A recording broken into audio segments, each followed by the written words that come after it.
What do boards need to be asking their management team about systems and technology in order to enable AI, I think is the question.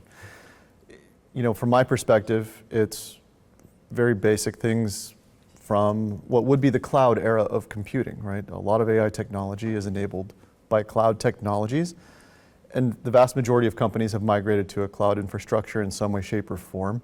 And if they don't have that in place, they need to get that in place. But then you want to look at basic governance around cloud infrastructure to begin with. That's kind of the foundational element.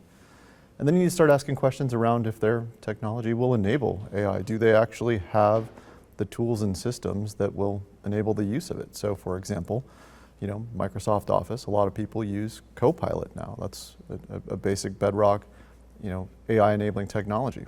What are the systems and controls that you have in place for use of Microsoft Office, or now 365, as they call it?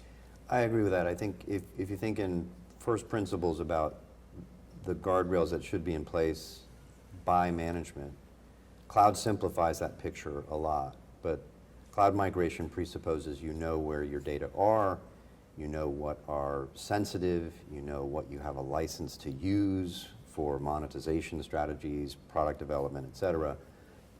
So for me, it's about a risk-based approach focused on the two animating risks in this space, one being privacy. How do we ensure that we're not creating a privacy issue for the company? And the other is about IP dilution or protection.